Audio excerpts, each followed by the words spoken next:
স্বাগত সকলকে গল্পকথার শ্রুতিপাঠ্যে। পাঠ শুরু হয়েছে উপন্যাসের অধ্যায় থেকে।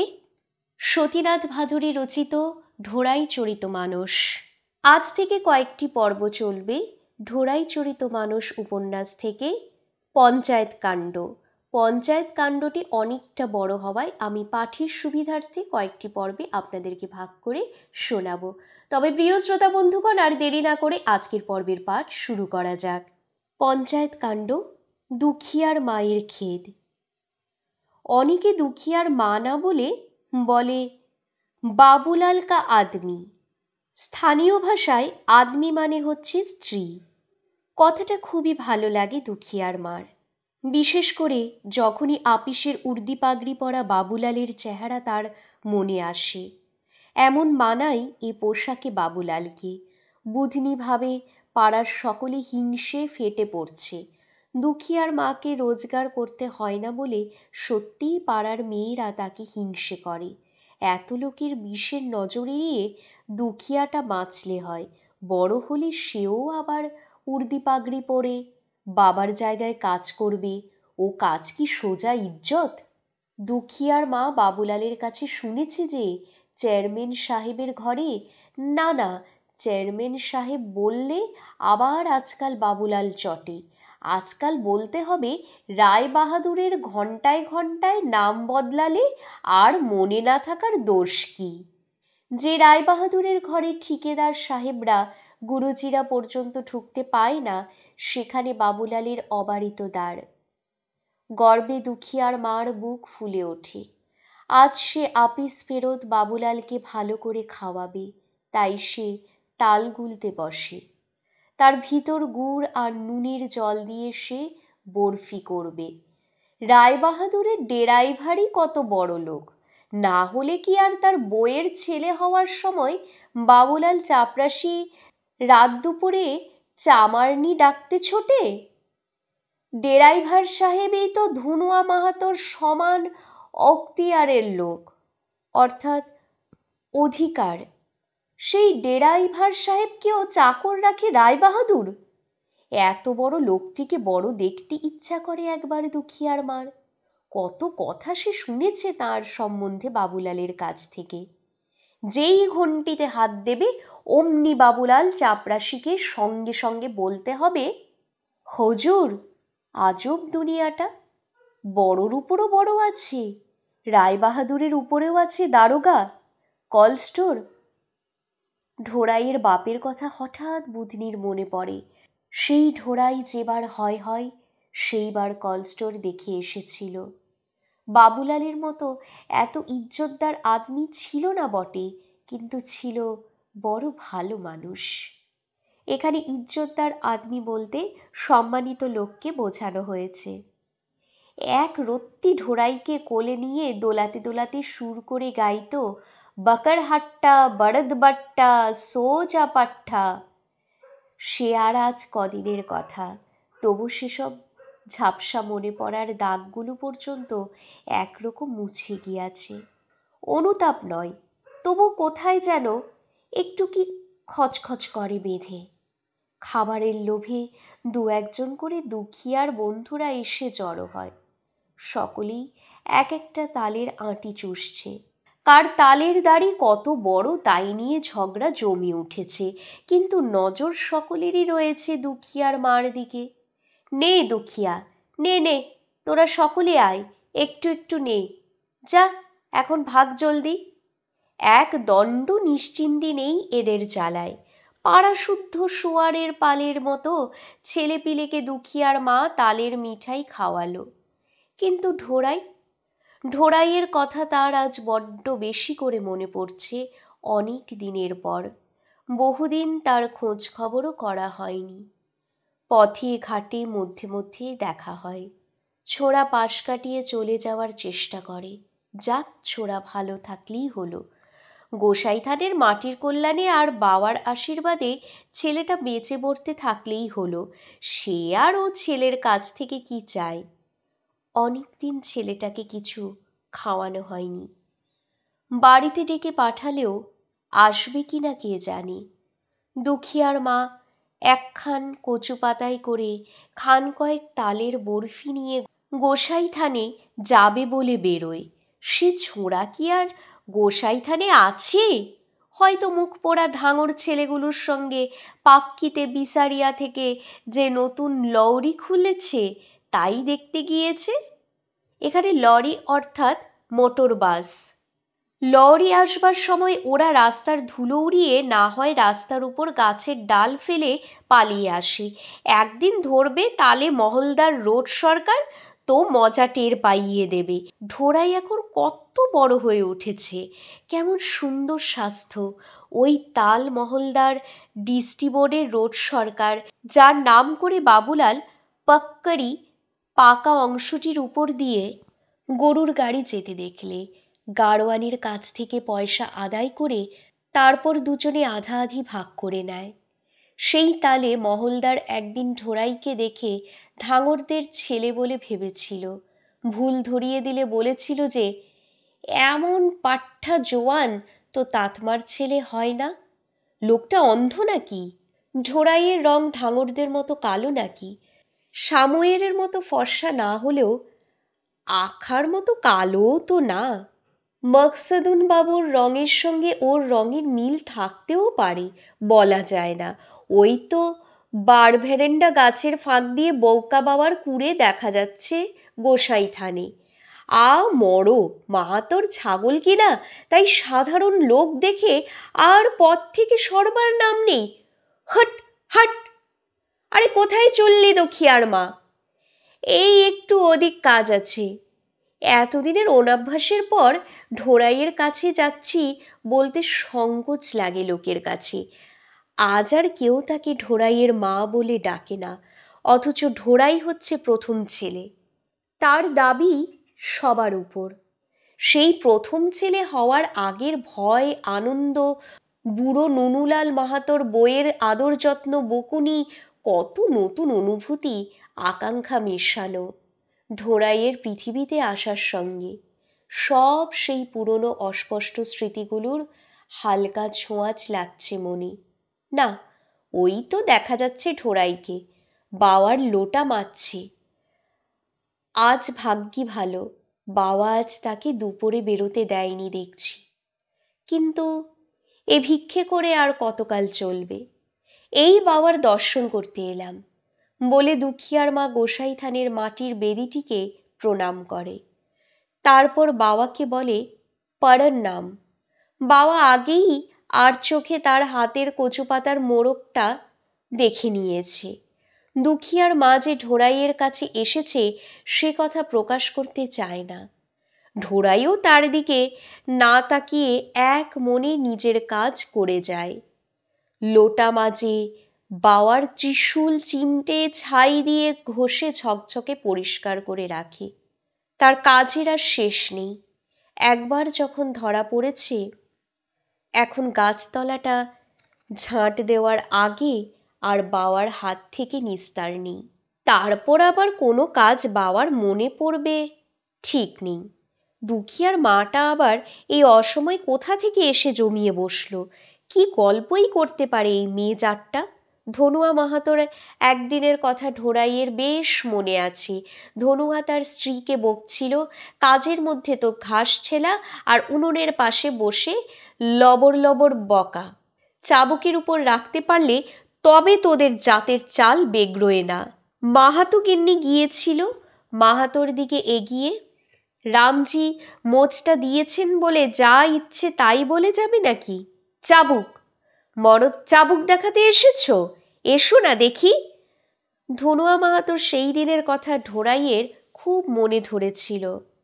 মেয়ে জাতটাই এই রকম।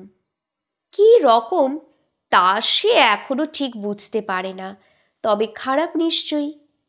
আর বাবুলালের পরিবারের উপর সব তাতমারাই বিরক্ত। দুখিয়ার মার নাকি দেমাগে মাটিতে পা পড়ে না। চাপরাশির বউ বলে সে ঘাস বিক্রি করে না, কোনো রোজগার করে না, পারতপক্ষে বাবুলাল তাকে বাড়ি থেকে বেরোতে দেয় না। বাবু ভাইয়াদের বাড়ির মেয়েদের মতো সে তার নিজের স্ত্রীকে রাখতে চায়, যখন তখন দুখিয়ার মাকে চোটে মারতে যায়। তোর তাতমানি থাকাই ভালো। তোর আবার চাপরাশির স্ত্রী হওয়ার শখ কেন? মাথা কাটা যায় নাকি তার দুখিয়ার মার বেহায়াপনায়? ঢোড়াই গাছতলা ঝাড় দেওয়া আরম্ভ করে। রোজ ঝাড় দেওয়া হয়, তবু এত ময়লা কোথা থেকে যে আসে সে ভেবে পায় না।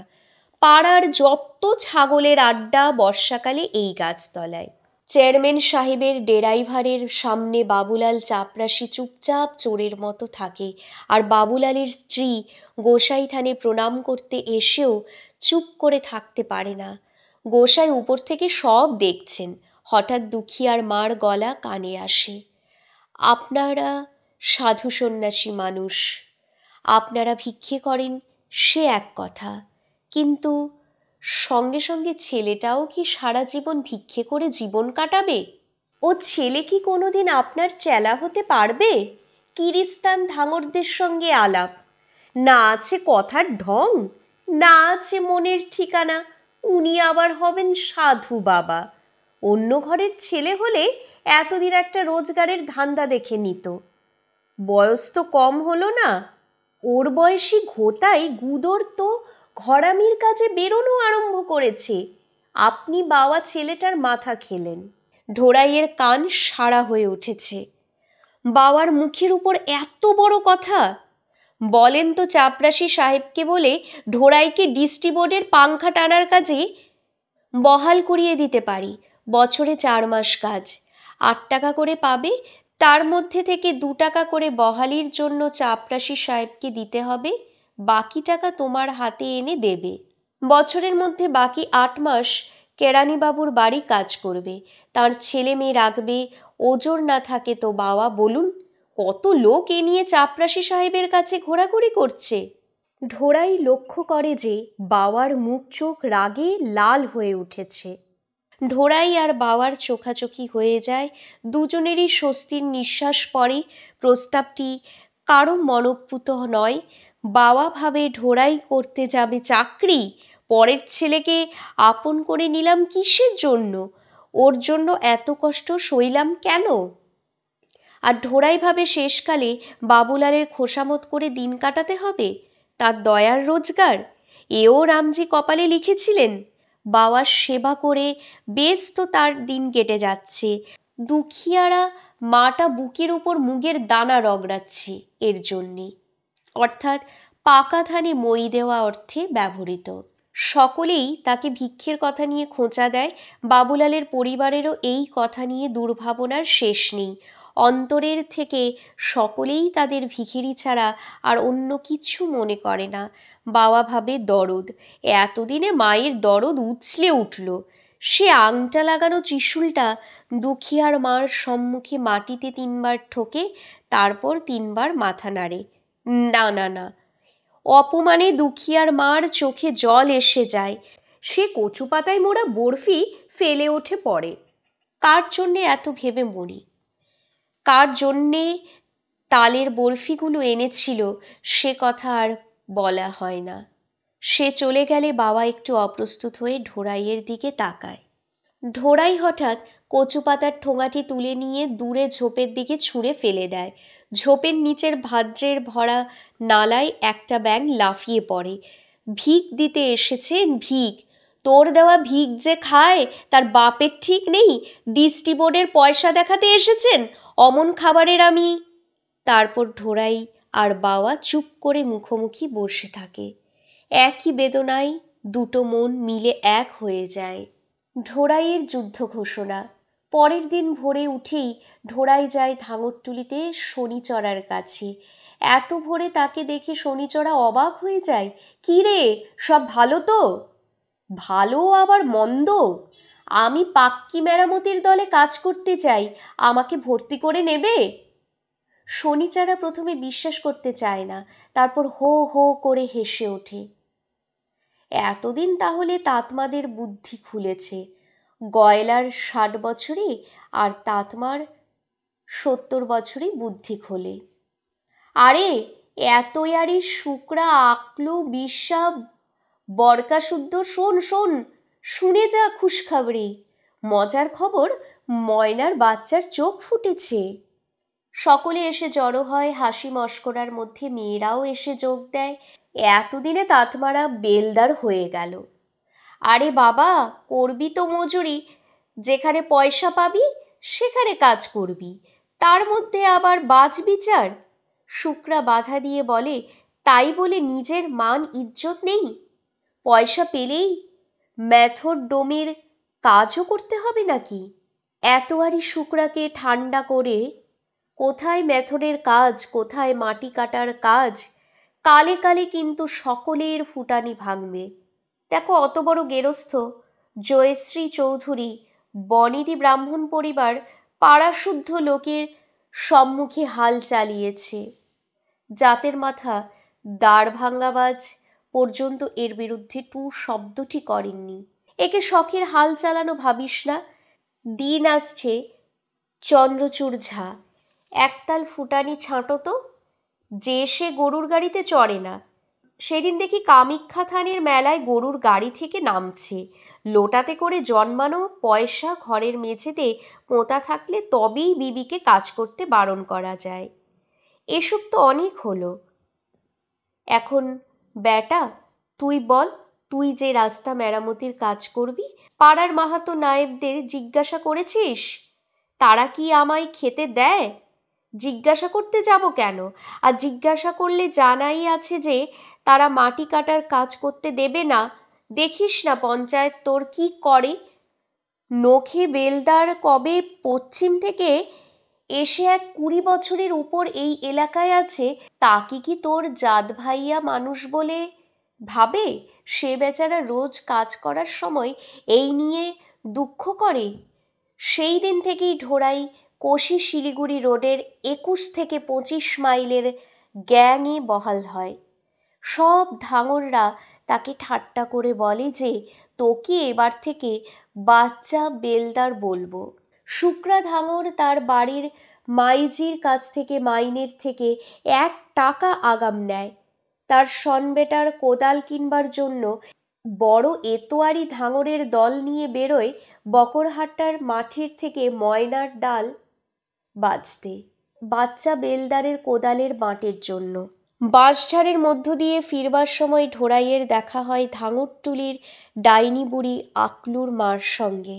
সে মাটি খুঁড়ে একটা কি বার করছিল, মাটির ভেতর থেকে ঢোড়াইকে দেখে হেসেই আটখান। ছালটা পোকায় খাওয়া খাওয়া গোছের একটা প্রকাণ্ড শাঁকালু ঢোড়াইয়ের হাতে দেয়। নে নাতি, অসময়ের জিনিস, সবাই একে ডাইনি বলে ভয় করে, কিন্তু এর চোখে একটা অনুভূত কোমলতার আভাস দেয়। ঢোড়াই ভয় করবার অবকাশও পায়নি সেদিন। মাহাতো নায়েব আদির যন্ত্রণা। সেই রাতেই ধনুয়া মাহাতোর বাড়িতে পঞ্চায়েত বসে। অন্য সময় হতো তার বাড়ির সম্মুখের মাদার গাছটার নিচে। বাঁশের মাচার পাশে 2-1 বিশিষ্ট দর্শক বসত মাচার উপর। এখন ভাদ্র মাসের টিপটিপনি বৃষ্টির মধ্যে বাইরে বসা যায় না, তাই সবাই বসেছে এক চালাটির ভেতর। ছড়িদার আর নায়েবরা বাঁশের চাটাইয়ের উপর, আর ধনুয়া মাহাতো বসেছে ঘরের জিওলের খুঁটিটিতে হেলান দিয়ে। খুঁটিটা থেকে একগোছা পাতা বের হয়েছে, বুড়ো তাতমাদের মতো জিওলের ডালও মরতে জানে না। মাহাতোর সম্মুখে একখান ঘুঁটে থেকে ধোঁয়া বের হচ্ছে। বাবুলালের তামাকের খরচ আজ বাঁচবে। ভেতর কাশছে, বোধহয় এইবার কথা বলবে। ঠিকই সে কথা বলে। চাটাইটার দেখছি আর কিছু নেই, জবাব দেয় রতিয়া ছড়িদার।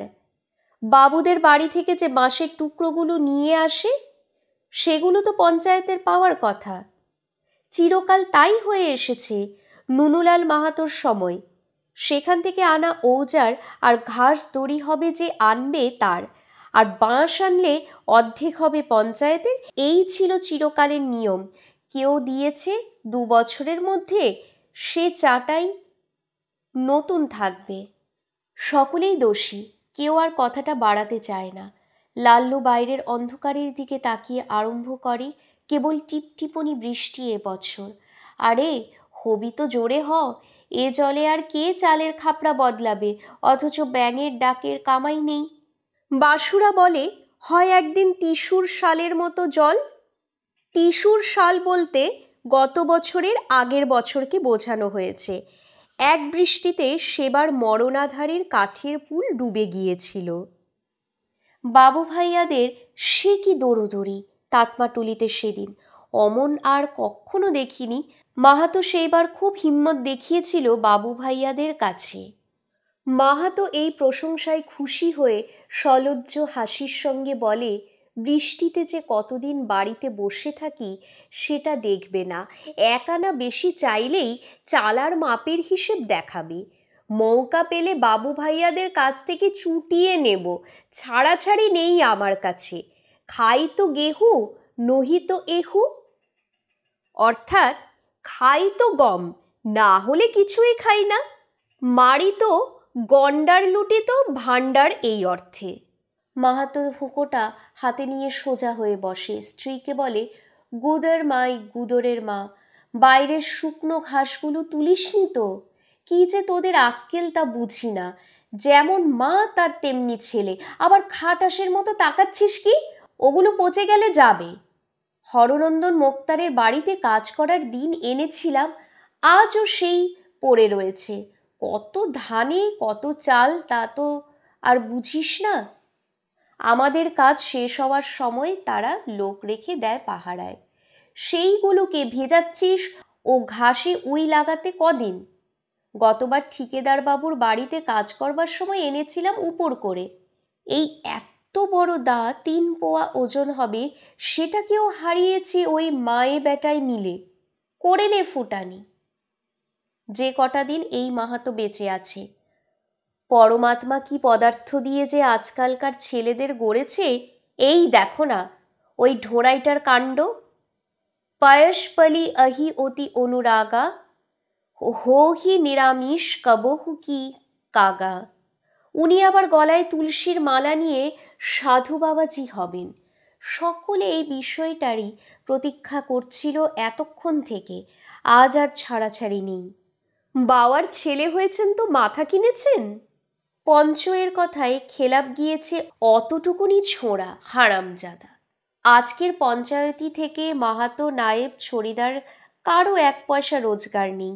কেবল জাতের ভালোর জন্য আর দেশের মঙ্গলের জন্য আজকের পঞ্চায়েতের বৈঠক করা হচ্ছে। ঢোড়াইকে ডাকা হয়েছিল পঞ্চায়েতিতে, ঢোড়াই আসেনি এখনো। তাতমাটুলিতে পঞ্চায়েতি নিত্যি লেগেই আছে। এর বউ ওকে দেওয়া কোন পক্ষের কোন ছেলেটা মরার উপর ঝাঁপিয়ে পড়ে মুখাগ্নি করে নিয়েছে, মৃতের বাড়ির বেড়া আর বাঁশগুলো পাবে বলে কে জোর করে স্বামীর সাক্ষাতে তার স্ত্রীর কপালে সিঁদুর লাগিয়ে তাকে স্ত্রী বলে দাবি করছে। আরও কত রকমের দৈনন্দিন জীবনের খুচরো মামলা। কিন্তু এতটা বয়স হলো, পঞ্চরা কখনো দেখেনি যে জাতের পঞ্চায়েতিতে কাউকে ডেকে পাঠিয়েছে আর আসেনি। কথায় বলে, পঞ্চ যদি সাপকে ডাকে তো সাপ আসবে, বাঘকে ডাকে বাঘ আসবে, মানুষ তো কোন ছাড়। এত বুকের পাটা ওই একরত্তি ছেলেটার, এ অপমান পঞ্চদের পক্ষে অসহ্য।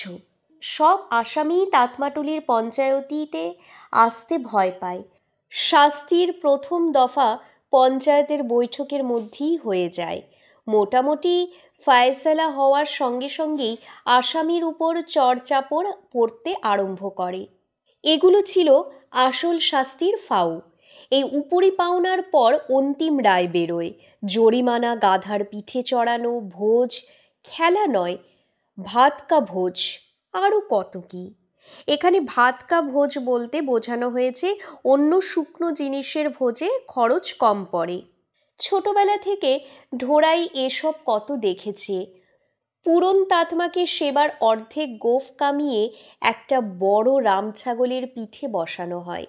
ঢোড়াইয়ের বেশ মনে আছে, সে গুদর আরও সব ছেলেরা কাল কাসুন্দি আর ভাট গাছের ছড়ি নিয়ে সার দিয়ে দাঁড়িয়েছে। 1, 2, 3 সকলে রামছাগলটির উপর ছড়ি চালাচ্ছে সপাসপ। বাবুলাল বলল, থাম তোরা একটু, চেয়ারম্যান সাহেবের হাওয়া গাড়ির পেট্রোল সে একটা শিশিতে ভরে রাখে ব্যথায় মালিশ করার জন্য। সেই শিশি থেকে একটু পেট্রোল দেয় রাম ছাগলটার পিঠের কাছে। ব্যা ব্যা করে পরিত্রাহী চিৎকার করছে রাম ছাগলটা। সেটা অনবরত ঘুরপাক খাওয়ার চেষ্টা করে। এমন অদ্ভুত কাণ্ড! রাম ছাগলটা শেষকালে ছটফট করতে করতে শুয়ে পড়ে। সকলে মিলে জোর করে পূরণ তাতমাকে সেটার উপর চেপে ধরে রাখবে। নে নে পূর্ণা, শখ মিটিয়ে শুঁকে নে কেওড়ার গন্ধ। সে কথা ঢোড়াই কোনো দিন ভুলতে পারবে না। মাহাতো, নায়েব, ছড়িদার সকলেই হাত নিষ্পিস করছে ঢোড়াইকে একবার হাতের কাছে পেলে হয়। ধনুয়া মাহাতো হুঁকোটায় কয়েকটা টান মেরে তার উপরের নালটা মুছে নাল্লুর হাতে দেয়। তার মনের মতো ধোঁয়া এখনো বের হচ্ছে না। নে নাল্লু, তামাকটা টেনে ভালো করে ধরিয়ে দে। এখনো তোরা জেয়ান মরদ আছিস, বুকের জোর আছে। আমাদের মতো বুড়ো হয়ে যাসনি। তোদের মতো বয়সে আমাদের এক কোষের মধ্য দিয়ে কোনো মেয়ে ছেলে যেতে সাহস করতো না। মাহাতোর রসিকতায় সকলে হাসে। মাহাতোর বয়সকালের অনেক কাণ্ড সকলের মনে আছে। মাহাতো গিন্নি আর পঙ্গু মেয়ে ফুলঝুরিয়া বাইরে আড়ি পেতেছিল। মা গর্বপ্রসন্ন দৃষ্টিতে মেয়ের দিকে তাকিয়ে বলে, এমন এমন কথা বলবে যে হাসতে হাসতে পেটে খিল ধরে। ধনুয়া মাহাতোর উচ্চ হাসি ব্যাঙের একঘেয়ে ডাকের মধ্যেও কানে বাজে। হঠাৎ সে উদ্গত হাসিটা ঢক করে গিলে ফেলে গম্ভীর আর সোজা হয়ে বসে। মাহাতোর পদের একটা মর্যাদা আছে তো। সকলেই বোঝে যে এইবার আসল কাজের কথা আরম্ভ হবে। বৈঠকের আবহাওয়া থমথমে হয়ে ওঠে। ছেলে বাপের হয় না, ছেলে হয় জাতের। তারপর ছেলের উপর দাবি হয় টোলার। এই জিওলের ডালের খুঁটি লেগে গিয়েছে তো, এ এখন সমস্ত চালাটাকে শুদ্ধ ঠেলে নিয়ে উঁচুতে উঠবে। সেই রকমই দেখো এই বাবুলাল তাতমা জাতটার ইজ্জত কত বাড়িয়েছে। হইজার ডাক্তার, অর্থাৎ হইজার ডাক্তার শব্দার্থ কলেরা ডাক্তার, আসলে তারা অ্যাসিস্ট্যান্ট স্যানিটারি ইন্সপেক্টর। যখন তাতমাটুলির ফৌজি কুয়োতে লাল রং দিতে আসে, এখানে লাল রং বলতে পারম্যাঙ্গনেট অফ পটাশ, তখন আমার বুক সত্যি কথা বলতে কি ভয়ে দুরদুরু করে। বাবুলাল দেখি মোচে তা দিতে দিতে তার সঙ্গে কথা বলে। তবে না ও তাতমা জাতটাকে একা এতটা এগিয়ে দিতে পেরেছে। বাবুলাল আত্মপ্রশংসা নিজের কানে শোনেনি, এখন একটা ভাব দেখায়। আর একদিকে দেখো শালা বদমাইশির জ্বর এই ঢোড়াই, অর্থাৎ যত নষ্টের গোড়া। সকলে ঢোড়াইয়ের নামে সোজা হয়ে বসে নাল্লু শব্দ করে থু থু ফেলে। বাসুয়া চিক করে একটা শব্দ করে, বাবুলাল বলে ছি ছি ছি। তারপর গোফের একটা অবাধ্য চুলকে দাঁত দিয়ে কাটবার চেষ্টা করে। সেই কুকুর বাচ্চাটা কিনা মাটি কাটার কাজ করবে, যা আমাদের সাত পুরুষে কেউ কোনোদিন করেনি। তাতমা জাতের মুখে কালি দিল। এর থেকে মুসলমানের এঁটো খাওয়া ভালো ছিল। আর লোকসমাজে মুখ দেখানোর তো কিছু রাখলো না তাতমাদের। এখানে এলো না পর্যন্ত সে নবাব পুত্তর। কি ছেলেই মানুষ করেছে বৌকা বাবা। বাবার নাই দিয়ে মাথায় চড়ানোর জন্যই তো ওর এত বার বেড়েছে। দেখো দেখি কাণ্ড। নখে বেলদার আর শনিচড়া ধাঙর তাতমার সঙ্গে সমান হয়ে গেল। আরে মাটি কেটেই যদি পয়সা রোজগার করতে হয়, তাহলে আমরা এতদিন ফুলে ভাতি হাপড় হয়ে যেতাম। আজ এই ৩-২০ বছর থেকে দেখছি এই পাক্কি মেরামতের জন্য মাটি কাটার লোক কত দূর দূরান্ত থেকে আসে। ধনুয়া মাহাতো আঙুল উঠলে এখনই ৩০০ তাতমা রাস্তা মেরামতির কাজে দিতে পারে। বাপ ঠাকুরদার নাম হাসালি। এই চোখের পর্দাটুকুর জন্যই তো ধাঙরদের পোয়া বারো। রাত দিন পচেই খেয়েও দুবেলা ভাত ডালের উপর আবার তরকারি খায়। আর আমাদের বরাতে মকাই মাড়ুয়ার দানাও জোটে না। একখান দা কিনতে হলে অনিরুদ্ধ মোক্তারের কাছ থেকে ২ টাকা ধার করতে হয়। ২ আনা করে রবিবারে তাকে সুদ দেব এই করারে। এই দেখো না আমার দাখানা, এই আঙুলের মতো পাতলা হয়ে গিয়েছে, ধার দেওয়ার জায়গা নেই, নারকেলের দড়িটা কাটা যায় না এই দিয়ে। পয়সা না থাক, একটা ইজ্জত প্রতিষ্ঠা আছে, একটা ছোঁড়ার বদ খেয়ালের জন্য আমাদের সেটাও খোয়াতে হবে। পঞ্চরা সকলে বেশ তেতে উঠেছে এতক্ষণে। বন্ধ করো শালার হুক্কা পানি। তারাও ওটাকে গোসাই থান থেকে। বাওয়াটাই যত নষ্টের গোড়া। যাকে নোক অরুজটা বিশালা, সেই তাপস প্রসিদ্ধ কলিকালা। লুটিস দাও বাওয়াকে, চলো সকলে থানে। ছোড়ার ছাল ছিঁড়ে আজ হাড়মাস আলাদা করব। চল চল। বাইরে তখন বেশ জোরে বৃষ্টি এসেছে। পড়তে দে চল বলে খেপো রুগী তেতর বের হয়ে পড়ে ঘর থেকে। আর কারো বৃষ্টির কথা খেয়ালই নেই। লাঠি নিয়েছিস তো? এই পঞ্চায়েত কাণ্ডের পরবর্তী অংশটুকু শুনতে হলে আমাদের চ্যানেল ফলো করুন। আর আমাদের চ্যানেল ফলো করতে হলে কি করতে হবে? চ্যানেলটিকে অবশ্যই সাবস্ক্রাইব করতে হবে গল্পকথার শ্রুতিপাঠ্য, এবং পাশে দেওয়া বেল আইকনটি প্রেস করে অল নোটিফিকেশন অন করে দিতে একদম ভুলবেন না, যাতে আমাদের অডিও বুক আপলোড করার সাথে সাথেই আপনাদের কাছে ইনস্ট্যান্ট নোটিফিকেশন পৌঁছে যায়। ধন্যবাদ।